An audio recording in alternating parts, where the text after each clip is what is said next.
Hello बच्चों, कैसे आप सब। आज हम पढ़ने वाले हैं इक्वालिटी इन इंडियन डेमोक्रेसी।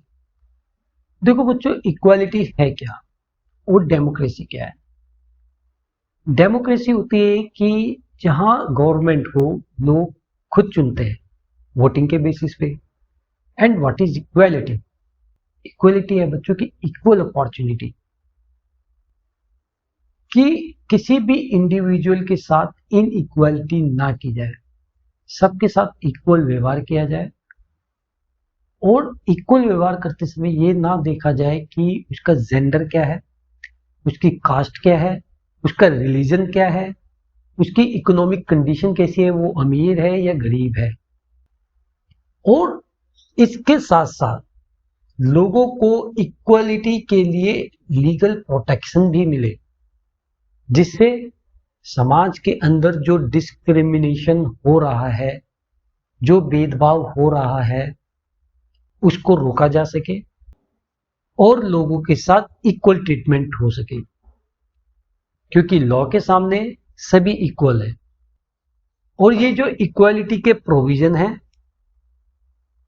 इसमें क्या क्या इंक्लूडेड है? पब्लिक प्लेसेस पे घूम सकते हैं, अनटचेबिलिटी का एबोलिशन हो, वह खत्म हो। अनटचेबिलिटी क्या होती है बच्चों? कि वह किसी डाउन ट्रोडन पीपल है या फिर किसी छोटी जाति से है, तो हम इस तरीके की भावना रखना, इसको खत्म किया जाए, इसको एबोलिशन किया जाए। इक्वालिटी के जो प्रोविजन हैं, ये हमें कहाँ मिलते हैं कि सबके साथ इक्वल ट्रीटमेंट हो? वह मिलते हैं हमें कॉन्स्टिट्यूशन। कॉन्स्टिट्यूशन क्या है बच्चों? ये हमारी एक रूल्स की बुक है, जिसमें हमारे राइट क्या है, हमारी अपॉर्चुनिटीज क्या है। ठीक है। इंडियन डेमोक्रेसी में इक्वालिटी की फाउंडेशन कॉन्स्टिट्यूशन करता है। देखो, इक्वालिटी में क्या होगा बच्चों? सबसे पहले समझो कि इक्वल रिकॉग्निशन। कि इक्वल रिकॉग्निशन का मतलब है कि हमारे साथ समान व्यवहार होगा। उसके लिए किसी भी व्यक्ति का जेंडर, कि वह लड़का है लड़की है, उसकी कास्ट, वह किसी भी जाति का होगा, रिलीजन का होगा, मुस्लिम होगा, हिंदू होगा, सिख होगा, ईसाई होगा, कोई भी धर्म का होगा, वो किसी भी ट्राइब का होगा, उसका एजुकेशनल बैकग्राउंड क्या है, इकोनॉमिक स्टेटस क्या है, अमीर है, गरीब है, पढ़ा लिखा है, अनपढ़ है, तो उसके बेसिस पे उससे भेदभाव नहीं किया जा सकता। सबको इक्वल रिकॉग्निशन मिलेगी, सबको एक अलग पहचान मिलेगी। ठीक है। उसके बेसिस पे किसी के साथ इन इक्वालिटीज नहीं की जा सकती। सबको लीगल प्रोटेक्शन मिलेगा इसके लिए। The constitution includes provision to protect individual from discrimination and mistreatment, कि किसी भी व्यक्ति से मिसट्रीटमेंट और डिस्क्रिमिनेशन नहीं किया जा सकता। ठीक, ये हमारा राइट है, इक्वालिटी का राइट है। Several laws are in place to ensure that people are treated with dignity and equality। कि लॉ में ये सारी प्रोविजन दे रखी कि सभी व्यक्तियों के साथ समान व्यवहार हो और सबकी डिग्निटी बनी रहे। और इन प्रोविजंस में लीगल प्रोटेक्शन में क्या क्या दिया गया हमें? इक्वालिटी बिफोर लॉ, कि लॉ के सामने सभी इक्वल है। एवरी पर्सन, कि उसका सोशल बैकग्राउंड क्या है, चाहे वो अमीर है, गरीब है, आदमी है, औरत है, मेल है, फीमेल है, उसकी कास्ट क्या है, रिलीजन क्या है, लॉ के सामने सब इक्वल है। This means that both the president of the country are bound by the same law. कि चाहे देश का एक प्रेसिडेंट हो, चाहे सिंपल एक वर्कर हो, वह सभी लॉ से बंधे हुए हैं। ठीक, वह सभी लॉ के सामने एक जैसे हैं, लॉ से बंधे हुए हैं। सबको लॉ का सम्मान करना पड़ेगा। Non discrimination, no individual can be discriminated against based on their religion, race, caste, race of birth और gender। कि इनके बेसिस पर किसी से भी डिस्क्रिमिनेशन नहीं किया जा सकता। अब बच्चों समझते हैं इस इक्वालिटी को मेंटेन किस तरीके से किया जाता है, इंप्लीमेंट किस तरीके से किया जाता है समाज के अंदर। एक तो मेथड है थ्रू लॉ। इसके लिए लॉ बना करके the government has endeavored to implement the guaranteed equality by enacting laws। कि लॉ को इंप्लीमेंट करके, उसको इनेक्ट करके हम इक्वालिटी को मेंटेन कर सकते हैं। लॉ के अंदर सभी को गारंटी है कि भाई उनको इक्वालिटी मिलेगी। ठीक, that protect every person right to equal treatment, कि जिसमें लोगों को ये प्रोटेक्शन रहेगा कि उनके साथ इक्वल ट्रीटमेंट किया जाए, उनको ये राइट है, ठीक है, उनका ये अधिकार है कि उनके साथ इक्वल ट्रीटमेंट हो। These laws are design to prevent discrimination. ये लॉ क्या करता है, इसलिए डिजाइन किए गए हैं कि जो डिस्क्रिमिनेशन हो रहा है वह रोका जा सके, उसको प्रिवेंट किया जा सके और फेयरनेस को प्रमोट किया जा सके। ठीक है, लाइफ की हर फील्ड के अंदर, चाहे वो जॉब के लिए हो कि भाई सभी को जॉब लेने का अधिकार है, अप्लाई करने का अधिकार है, पब्लिक प्लेसेस में जाने का राइट है, लॉ गारंटी देता है कि सबको इक्वल ट्रीटमेंट का राइट है। और सेकंड, इक्वालिटी के लिए प्रोग्राम और स्कीम्स बना करके, तो इसके लिए क्या करा है गवर्नमेंट ने, काफी सारी स्कीम्स बनाई हैं जो कि एम करती है कि कम्युनिटीज और इंडिविजुअल की लाइफ को इंप्रूव किया जा सके। These programs are dedicated to providing greater opportunity for those who have been marginalized. Equal opportunity नहीं मिल रही है उनके लिए प्रोग्राम बना करके, उनके लिए स्कीम्स बना करके, जैसे for example mid day meal scheme का हम एक एग्जांपल ले सकते हैं। तो ये गवर्नमेंट का सबसे इम्पैक्टफुल स्टेप्स है कि इस मिड डे मील स्कीम को इम्प्लीमेंट करके, ठीक है। और ये जो स्कीम थी सबसे पहले कहाँ इम्प्लीमेंट की गई, तमिलनाडु में। और इसकी सक्सेस को देखते हुए सुप्रीम कोर्ट ने कहा कि नहीं, ये सभी स्कूलों में, गवर्नमेंट स्कूलों में ये इम्प्लीमेंट किया जाना चाहिए। इतना सक्सेसफुल रहा ये और इतना इम्पैक्टफुल रहा। अच्छा, इसमें होता क्या है कि इस प्रोग्राम में, मिड डे मील प्रोग्राम में बच्चों को खाना दिया जाता है कि उनको एक वक्त के खाने की पूर्ति, उनको लंच वहीं पे ही बना करके दिया जाए बच्चों को। मिड डे मील ये होता है। तमिलनाडु में सबसे पहले 2001 में स्कीम आई और सुप्रीम कोर्ट ने इसको कहा कि नहीं भाई, ये सभी स्टेट लेवल के गवर्नमेंट स्कूलों में इंप्लीमेंट की जानी चाहिए। अच्छा, अब इसका पॉजिटिव इफेक्ट क्या हुआ कि ज्यादा से ज्यादा गरीब बच्चे भी आने लगे, ठीक है, और स्कूल की जो अटेंडेंस थी वो बढ़ गई, ठीक है, ज्यादा से ज्यादा बच्चे ने स्कूल में नाम लिखवाना शुरू कर दिया। एम्पावरमेंट ऑफ वीमेन, जब बच्चों को खाना देना होता था, फीड करना होता था, तो मदर को इंटरप्ट होना होता था। इंटरप्ट किस में होना पड़ता था कि उसको अपना काम रोकना पड़ता था। तो इस स्कीम के इम्प्लीमेंट होने की वजह से वीमेन्स ज्यादा इंपावर होने लगी, वह ज्यादा से ज्यादा समय अपने काम को देने लगी, ठीक है। तो उससे क्या हुआ कि जो बच्चों की रिस्पॉन्सिबिलिटी थी वह घट गई। अब बच्चों को क्या था कि खाना स्कूल में मिल रहा था, अपने काम पे ज्यादा फोकस करने लगी। Social integration and caste prejudice. अच्छा, अब क्या हुआ कि जो बच्चे थे जो आ रहे हैं, कास्ट का जो सोशल इंटीग्रेशन हुआ, ठीक है, जो कास्टिसिज्म था, ये ऊंचा है वह नीचा है, ये घटने लगा। क्यों? क्योंकि खाना पकाने के लिए एक दलित वुमेन को रखा जाता था, एक छोटी कास्ट की वुमेन को रखा गया, ताकि इन सब चीजों को खत्म किया जा सके, डिस्क्रिमिनेशन को खत्म किया जा सके, कास्ट प्रिजुडाइसिस को खत्म किया जा सके, कि फलाना कास्ट के प्रति कोई नेगेटिव थॉट होना, उसको खत्म किया जा सके। तो इस मिड डे मील प्रोग्राम से सोशल इंटीग्रेशन और कास्ट प्रिजुडाइसिस को कम किया गया, सोशल इंटीग्रेशन को बढ़ाया गया और कास्ट प्रिजुडाइसिस को खत्म किया गया। एक इम्पैक्ट इस मिड डे मील प्रोग्राम का और हुआ बच्चों, वह हुआ elevating hunger and enhancing concentration. अच्छा, अब इससे क्या हुआ कि बच्चों की भूख का इंतजाम स्कूल में ही होने लगा, उनको पका पकाया खाना वहीं मिलने लगा। देखो, खाली पेट तो आप पढ़ नहीं सकते हो, कंसंट्रेट नहीं कर सकते हो, ठीक है ना, खाली पेट तो सो भी नहीं सकते हैं। तो इससे क्या हुआ, बच्चों को जब खाना मिलने लगा तो वो अपनी पढ़ाई पे ज्यादा से ज्यादा फोकस करने लगे, ठीक। तो इससे क्या होगा, उनकी कंसंट्रेशन बढ़ने लगी और एकेडमिक्स के अंदर उनका अच्छा परफॉर्मेंस रहने लगा। तो ये एक इम्पैक्ट, एक पॉजिटिव इम्पैक्ट ये भी सामने आया। तो यानी कि एक मिड डे मील प्रोग्राम से मल्टीफेसेट, काफी positive impact, multipurpose positive effect हमें देखने को मिले। चाहे वो स्कूल अटेंडेंस को लेकर था, वीमेन एम्पावरमेंट को लेकर के था कि वीमेन को ज्यादा से ज्यादा काम करने के लिए आवर्स मिल रहे थे, ठीक है, उनकी रिस्पॉन्सिबिलिटी बच्चों की तरफ से घट गई थी। सोशल इंटीग्रेशन एंड कास्ट प्रिजुडाइसिस को खत्म किया गया, सोशल इंटीग्रेशन को बढ़ाया गया, एलिवेटिंग हंगर, भूख को खत्म किया गया। ठीक है, और इससे क्या हुआ, बच्चों की एकेडमिक पावर बढ़ने लगी, उनकी जो कंसंट्रेशन थी वो पढ़ाई की तरफ ज्यादा होने लगी। देखो बच्चों, गवर्नमेंट के इस इनिशिएटिव्स के बावजूद जो मिड डे मील प्रोग्राम का उन्होंने लिया, कुछ एजुकेशनल इनइक्वालिटीज रह गई और उसके लिए कुछ मेजर्स लेना बहुत जरूरी थे। ठीक है, देखो सबसे पहले जो इनइक्वालिटी रही वो disparity in school attendance and quality को लेकर के रही। ये तो हम सभी जानते हैं कि मिड डे मील प्रोग्राम से अटेंडेंस बढ़ गई।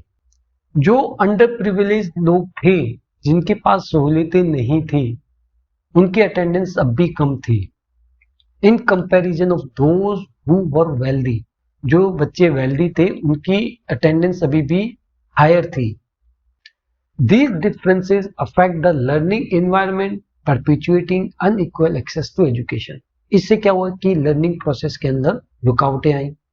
जो अंडर प्रिविलेज बच्चे हैं उनको सही तरीके से एजुकेशन नहीं मिल पा रही है। इसके साथ और क्या है बच्चों, डिस्क्रिमिनेशन अगेंस्ट दलित चिल्ड्रन, कि जो दलित बच्चे हैं, जो छोटी कास्ट के बच्चे हैं, उनके साथ डिस्क्रिमिनेशन किया जाता है। ये बहुत दुख की बात है कि अभी भी डिस्क्रिमिनेशन के इंस्टेंसेस, ऐसे उदाहरण और अनइक्वल ट्रीटमेंट के उदाहरण दलित बच्चों को फेस करने पड़ते हैं स्कूलों में, where there dignity is not respected, कि वहां पे उनको डिग्निटी नहीं मिलती है। अभी मैं आपको एक वीडियो क्लिप दिखाने जा रहा हूं जिसमें आप समझ पाएंगे कि किस तरीके से दलित बच्चों के साथ डिस्क्रिमिनेशन किया जाता है।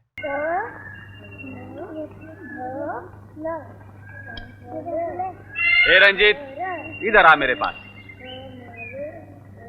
एक तो देर से आता है, फिर जाके वहां बैठता है। जाके पीछे बैठ अपने लोगों में। क्यों मास्टर जी, ये लोग अपने नहीं है क्या? कितनी बार कहा है, बहस नहीं किया करते, जाके पीछे बैठ। मास्टर जी, आप हमेशा मेरे सर पे क्यों मारते हैं? तेरे सर पे इसलिए मारता हूँ कि शायद मेरे मारने से तेरी खोपड़ी में कुछ अकल घुसे। मास्टर जी, आपकी अकल आपके हाथ में है जो निकलकर मेरी खोपड़ी में आ जाएगी। चुप रहो, क्या ही करते हो? अपना काम करो चुपचाप, जाके पीछे बैठ जा। ले जमात में, हाँ, वहां से पानी लेके मुंह हाथ धो ले। चल, तुम सब चलो रे अंदर जमात में, बोलो जाके। ए रंजीते, अपना काम करो। चल उधर जाके मर। तुम लोगों का पानी उस मटके में है, हमारे लोग तुम्हारे लोग क्या करता है? पानी तो पानी होवे। चल हट, मुंह से बात कर, हाथ नहीं लगाना। क्या कहा? अरे तुम लोग क्या कर रहे हो? आपस में लड़ रहे हो? हटो हटो हट। एक तो हमारा पानी खराब कर दिया मास्टर जी, ऊपर से जोर दिखाता है। मैंने जोर दिखाया तो ये हमारा तुम्हारा पानी साफ भूल जाओगे। झगड़ा करता है। झगड़ा मैं करता हूँ मास्टर जी? आप ही बताओ, पानी पानी में क्या फर्क होता है? अरे बब, तू सब जानता है क्या फर्क होता है, फिर बहस करता है। चल तू घर जा, चल घर। पर master ji, This violates the principle of equality enshrined in the law and underscores the urgent need to address societal attitude and perspective. देखो बच्चों, अभी क्या है कि देखो ये जो वायलेशन हो रहा है इक्वालिटी का, उसको माना नहीं जा रहा। ठीक है, इक्वालिटी के रूल पर, जैसा कि हम लॉ में देखते हैं कि भाई लॉ में तो हमें इक्वालिटी का प्रोविजन है हमारे लिए, ठीक, लेकिन इक्वालिटी नहीं हो रही है, तो इट मीन्स कि यहां डिस्क्रिमिनेशन किया जा रहा है। अच्छा, अब ये जो हमने मूवी क्लिप देखी और प्रिवेलेंस है अनइक्वल ट्रीटमेंट का, ये हाईलाइट करता है कि किस तरीके से जो सोसाइटल चैलेंजेस हैं, सोसाइटी के अंदर जो डिस्क्रिमिनेशन है वो किस तरीके से डीप रूटेड है, उसकी जड़ें बहुत मजबूती से जमी हुई है। That continue to obstruct the realization of equal opportunity for all in the education system, जिसकी वजह से equal opportunity education system में नहीं मिल पा रही। ठीक, जब तक ये भेदभाव होता रहेगा तो कैसे equal opportunity को, कैसे equal education को हम मान सकते हैं कि सबको equal education मिल रहा है? इनको तभी इनका समाधान डिस्पैरिटीज का हो सकता है जबकि ट्रांसफॉर्म एटीट्यूड, डिग्निटी अपहोल्ड हो, सबको डिग्निटी मिले और इंक्लूसिविटी को इंश्योर किया जाए। नहीं, सभी को पार्टिसिपेट करना है, सभी इसी समाज का हिस्सा है। जब तक लोगों की ऐसी सोच नहीं बनेगी, इस प्रोग्राम को जो गवर्नमेंट चलाती है या इम्प्लीमेंट करती है उसका फायदा सभी को नहीं मिल पाएगा। तो इसके लिए एक ओवरऑल एटीट्यूड को ट्रांसफॉर्म करना पड़ेगा, डिग्निटी को अपहोल्ड करना पड़ेगा और सभी को इंक्लूसिविटी को इंश्योर करना पड़ेगा कि सभी को पार्टिसिपेट करना है। ठीक है बच्चों, और इसके साथ ही बच्चों ट्रांसफॉर्मिंग एटीट्यूड के साथ ही हम इक्वालिटी को ला सकते हैं एक डेमोक्रेटिक सोसाइटी में। ठीक है, जहां पर सभी को इक्वल राइट होता है, सभी को इक्वल अपॉर्चुनिटीज होती है। देखो, परसिस्टेंस ऑफ डिस्क्रिमिनेटरी एटीट्यूड को समझिए। देखो, ये जो एटीट्यूड जब तक रहेगा, वह छोटा है वह बड़ा है, जब तक जितनी भी लॉ बन जाए, ठीक है, इन सब चीजों को, इस डिस्क्रिमिनेशन को खत्म नहीं किया जा सकता। तो इसके लिए बहुत जरूरी है कि लोगों का एटीट्यूड, उनका व्यवहार, उनका बर्ताव बदला जाए। Despite legal prohibition, discriminatory treatment based on caste, religion, disability, economic status, and gender persist, impeding the realization of true equality। तब तक हम ट्रू इक्वालिटी को नहीं समझ सकते जब तक हमारा एटीट्यूड कास्ट, रिलीजन को लेकर के ऐसा रहेगा। ठीक है, और इसका पेस जो एटीट्यूडनल चेंज का वह भी स्लो है। ठीक है, धीरे धीरे लोगों के एटीट्यूड में बदलाव आ रहा है, लेकिन उसका जो पेस है वह बहुत स्लो है। The slow evolution of societal attitudes poses a significant challenge, कि भाई ये जो पेस है, ये जो रफ्तार है लोगों के बर्ताव की, सोचने समझने की शक्ति की पेस है, इसकी जो रफ्तार है वह कम है। तो इससे क्या होगा, जब इसकी जो पेस है वह कम होने की वजह से इसको इरेडिकेट नहीं किया जा सकता जल्दी से। इम्पेरेटिव ऑफ एटीट्यूडनल ट्रांसफॉर्मेशन, तो ये जो हमारी भावना है कि नहीं सभी को इक्वलिटी है, सभी की डिग्निटी है, ये अंडर स्कोर की जाती है कि लोगों का बर्ताव जल्दी से नहीं चेंज हो रहा है इन सब चीजों को लेकर के, कि सभी की डिग्निटी भी है, सभी की इक्वालिटी भी है। ठीक है, जब लोगों का एटीट्यूड बदलेगा तभी जेन्युइन इक्वालिटी आएगी एक डेमोक्रेटिक सोसाइटी में। और इसके लिए क्या करना होगा, कलेक्टिव कंट्रीब्यूशन टू इक्वालिटी, कि ये नहीं कि केवल एक के सोचने से ही ऐसा होगा, नहीं, सभी को एक कलेक्टिव प्रयास करना पड़ेगा, एफर्ट करनी पड़ेगी, अपने बर्ताव को बदलना पड़ेगा collectively.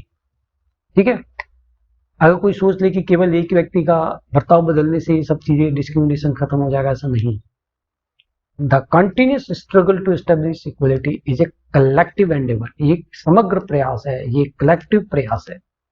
This signifies a dynamic societal journey toward achieving lasting and meaningful equality। अगर हम वाकई में एक मीनिंगफुल इक्वालिटी को लाना चाहते हैं, हम ये समझना चाहते हैं कि सही अर्थों में इक्वालिटी का मतलब क्या होता है, तो हमें अपना एटीट्यूड बदलना पड़ेगा, एक कलेक्टिव कंट्रीब्यूशन करना पड़ेगा।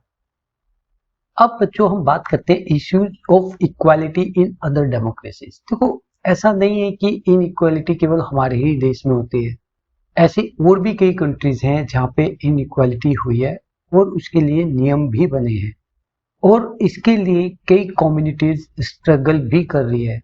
नेचुरल सी बात है, जब कोई इनइक्वालिटी से विक्टिम होगा, अगर हम अपने देश के एग्जाम्पल की बात करें तो बाबा साहब भीमराव अम्बेडकर इस इनइक्वालिटी से पीड़ित हुए, विक्टिम बने, और उन्होंने उसके लिए स्ट्रगल भी किया। यहाँ पे कई कम्युनिटीज थी जिन्होंने स्ट्रगल किया।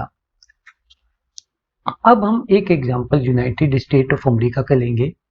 यहाँ पर अफ्रीकन अमेरिकन जिनके एंसेस्टर्स स्लेव्स थे उनकी बात करेंगे। देखो, पहले अमेरिका में क्या था कि स्लेव सिस्टम हुआ करता था, बाहर से अफ्रीका से लोगों को लाया जाता था, अफ्रीकन्स को, और यहाँ पे यूनाइटेड स्टेट ऑफ अमेरिका में गुलाम बनाया जाता था, दास बनाया जाता था। धीरे धीरे करके जब ये दास प्रथा खत्म हुई और उनकी न्यू जनरेशन यहाँ पे आई, जो अफ्रीकन अमेरिकन जो अफ्रीका से आ गए अमेरिका के अंदर, वो कौन कहलाए, अफ्रीकन अमेरिकन। ठीक है, वो कंप्लीटली अमेरिकन नहीं थे। अब जो इनके बच्चे थे, ठीक है, तो इनके एंसेस्टर क्या थे, स्लेव रहे। तो इनके जो न्यू जनरेशन थी उनको क्या करना पड़ा, इनइक्वालिटी को फेस करना पड़ा। इनसे सही तरीके से जो अमेरिकन लोग थे, जो यहाँ के मूल निवासी थे अमेरिकन, वो इनसे सही तरीके से व्यवहार नहीं करते थे जो वाइट अमेरिकन थे। और इसके लिए एक मूवमेंट भी चला 1950 में कि अफ्रीकन अमेरिकन को इक्वल राइट्स मिलना चाहिए। और इससे पहले, इस मूवमेंट से पहले क्या था कि अफ्रीकन अमेरिकन के साथ सही व्यवहार नहीं किया जाता था। फॉर एग्जाम्पल कि जब भी ये लोग बस के अंदर ट्रेवल करते थे तो इनको बस की बिल्कुल बैक सीट पे बैठना पड़ता था। उस पे भी अगर किसी वाइट पर्सन को, वाइट अमेरिकन को सीट चाहिए होती थी तो इन्हें वो सीट खाली करनी पड़ती थी। ऐसे ही एक एग्जाम्पल हम रोसा पार्क का लेंगे। रोसा पार्क एक अफ्रीकन अमेरिकन वुमेन थी। एक दिन क्या हुआ कि जब वह बहुत थक करके अपने काम से लौट रही थी तो वह बस में बैठी हुई थी। और ये घटना है 1 दिसंबर 1955 की। तो एक वाइट अमेरिकन ने, वाइट मैन ने उनसे सीट कहा कि आप खड़े हो जाएं और अपनी सीट छोड़ दें। तो इसके लिए रोसा पार्क ने विरोध किया और इसी रिफ्यूजल की वजह से एक ह्यूज एजिटेशन, एक रोष प्रकट किया गया against the unequal wage in which African Americans were treated and which came to be known as the civil rights movement। Refusal था, इसने एक एजिटेशन का रूप ले लिया, एक विद्रोह का रूप ले लिया, ठीक है। और उसी मूवमेंट को हम सिविल राइट्स मूवमेंट के नाम से जानते हैं, जो इक्वल राइट के लिए शुरू किया गया। The civil right act of 1964, ठीक है। तो इसके लिए एक सिविल राइट एक्ट बना, एक लॉ बना, जिसमें ये प्रोविजन था कि डिस्क्रिमिनेशन को प्रोहिबिट किया जाएगा और रोका जाएगा on the basis of race, religion और नेशनल ओरिजिन। कि कोई भी व्यक्ति किसी भी रेस का हो, रंग का हो, जाति का हो, रिलीजन का हो, धर्म का हो, या उसका नेशनल ओरिजिन कुछ भी हो, चाहे वो अफ्रीकन यहाँ से आकर के बसे हों वही क्यों ना हो, उनके साथ अनइक्वल ट्रीटमेंट नहीं किया जाएगा। It also stated that all schools would be open to African American children. यही नहीं, केवल उनके साथ डिस्क्रिमिनेशन नहीं किया जाएगा, इसके साथ ही उनके लिए सभी स्कूल खोले जाएंगे and that they would no longer have to attend separate school specially set for them. पहले क्या होता था, अफ्रीकन अमेरिकन के जो बच्चे होते थे उनके लिए अलग से स्कूल बनाए जाते थे, ठीक है। लेकिन अब क्या था कि अब ये सारे स्कूल जिसमें अमेरिकन के बच्चे भी जा रहे थे, अब वह स्कूल भी उनके लिए खुल चुके थे। तो अब क्या था, अफ्रीकन अमेरिकन के बच्चे भी उन्हीं स्कूलों में जा रहे थे जिनमें वाइट अमेरिकन के बच्चे जा रहे थे। तो यहाँ पे भी इक्वलिटी देखने को मिली।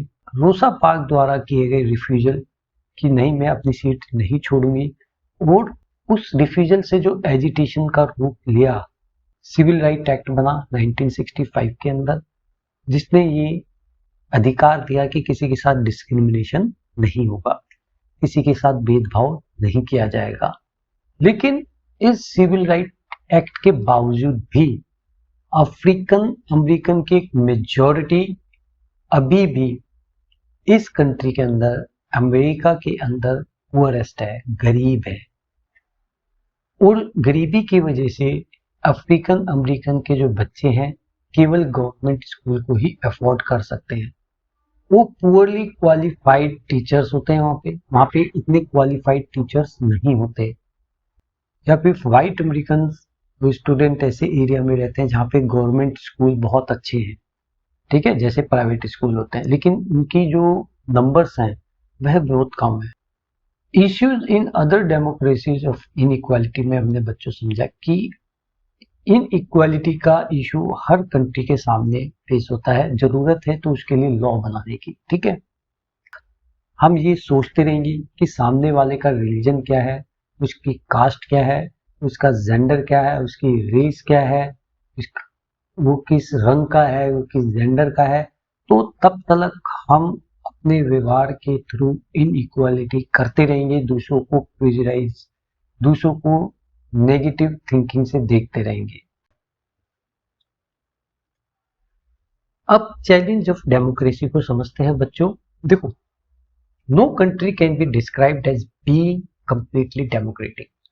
इसका मतलब समझो कि कोई भी कंट्री कंप्लीट डेमोक्रेटिक क्यों नहीं हो सकती, वहां पर लोगों को इक्वल राइट क्यों नहीं मिल सकता। अब इस चीज को हम ऐसे समझ सकते हैं कि किसी कंट्री के अंदर केवल एक ही पार्टी है, जबकि डेमोक्रेसी के प्रिंसिपल में ऐसा नहीं होता। कहीं कहीं कोई लीडर बहुत टाइम से पावर के अंदर है, जबकि ये डेमोक्रेसी के रूल्स के खिलाफ है, क्योंकि उसमें इक्वल राइट नहीं मिल रहा, इक्वल अपॉर्चुनिटी नहीं मिल रही सबको। There are always communities and individuals जो कि सतत प्रयास कर रहे हैं, एक फाइट कर रहे हैं, स्ट्रगल कर रहे हैं वो greater recognition of equality on existing as well as new issues, कि जो इक्वालिटी को लेकर जो एग्जिस्टिंग इश्यूज हैं और जो न्यू इश्यूज उठ रहे हैं उनको लेकर के वह स्ट्रगल कर रहे हैं। अब इसका जो सेंट्रल आइडिया है इस स्ट्रगल का बच्चों यही है कि हर व्यक्ति को रिकॉग्निशन मिले, एक पहचान मिले, उसको एक उसकी एक डिग्निटी हो, उसको एक रिस्पेक्ट मिले। ठीक, तो हमने चैलेंज ऑफ डेमोक्रेसी में देखा कि कोई भी कंट्री कंप्लीटली डेमोक्रेटिक नहीं है, ठीक है, और उस कम्युनिटी में और वहां पे कम्युनिटी और इंडिविजुअल्स लगातार प्रयास करते रहते हैं, ट्राई करते रहते हैं रिकॉग्निशन की, कि उनको इक्वालिटी मिले और वह जो एग्जिस्टिंग इश्यूज उस कंट्री में हैं इक्वालिटी को लेकर के और जो नए इश्यूज आ रहे हैं, ठीक, उनको उनके लिए कोई कानून बने ताकि इक्वालिटी मेंटेन की जा सके। जैसे कि हमने अमेरिका के अंदर देखा, वहां पे सिविल राइट एक्ट बना, भारत के अंदर हुआ, भारत के अंदर कॉन्स्टिट्यूशन को लेकर के आया गया। तो इसी तरीके से जैसे जैसे ये इश्यूज आएंगे नए और जो एग्जिस्टिंग है उसके लिए लोगों को प्रयास करना पड़ेगा और स्ट्रगल करना पड़ेगा। तो इसका सेंट्रल मकसद केवल यही है कि लोगों को रिस्पेक्ट मिले, डिग्निटी मिले, रिकॉग्निशन मिले, एक पहचान मिले। अगर अब हम अपने ऊपर अगर इस चीज को लेके क्या अगर कोई हमारी इंसल्ट करेगा तो क्या वह हमें अच्छा लगेगा, हमारे साथ भेदभाव डिस्क्रिमिनेट वाला व्यवहार होगा तो क्या हमें अच्छा लगेगा। तो हमें इसके लिए प्रयास करना है, इसके लिए फाइट करनी है, स्ट्रगल करना है। तो आई थिंक बच्चों कि आपने इस चैप्टर में बहुत कुछ सीखा होगा, बहुत कुछ समझा होगा। अब हम एक आर्टिकल इंडियन कॉन्स्टिट्यूशन का लेते हैं जिसके अंदर ये प्रोविजन किया गया है कि भाई सबको डिग्निटी मिले, सबके साथ इक्वल ट्रीटमेंट हो, डिस्क्रिमिनेशन ना हो, रिलीजन को लेके, रेस को लेके, कास्ट को लेके या जेंडर को लेकर के, प्लेस ऑफ बर्थ को लेकर के। तो क्या होगा, तो इसमें क्या प्रोविजन है, the state shall not discriminate against any citizen, की जो सरकार है वह किसी भी सिटीजन से डिस्क्रिमिनेशन नहीं करेगी, religion, race, caste, sex, place of birth of any of them, या उनमें से कोई भी को लेकर के डिस्क्रिमिनेशन नहीं करेगी। लॉ के सामने सब इक्वल है। No citizen shall on ground only of religion, race, caste, sex, place of birth or any of them, या उनमें से किसी में से भी be subject to any disability, liability, restriction or condition with regard to access to shop, कि उसकी condition के बेसिस पे किसी को कहीं शॉप पे एक्सेस नहीं करने दिया जाए, पब्लिक रेस्टोरेंट में ना जा सके, होटल में ना जा सके, place of public entertainment, park या सिनेमा हॉल में ना जा सके, ऐसा नहीं किया जाएगा।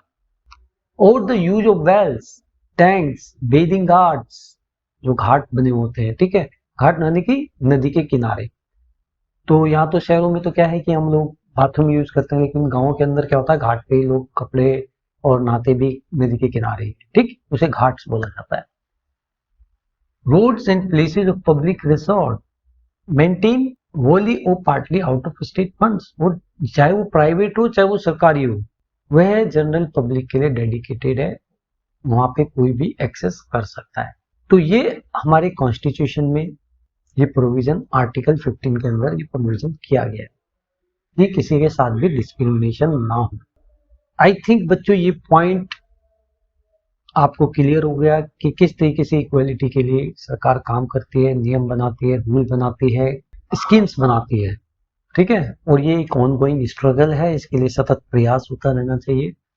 और मैं समझता हूँ कि बच्चों ये पॉइंट आपको क्लियर हो गया है इस चैप्टर का। फिर भी अगर आपका कोई सवाल इसमें रह गया हो या फिर कोई डाउट हो तो प्लीज आप मेरे को कमेंट बॉक्स में जरूर लिखें।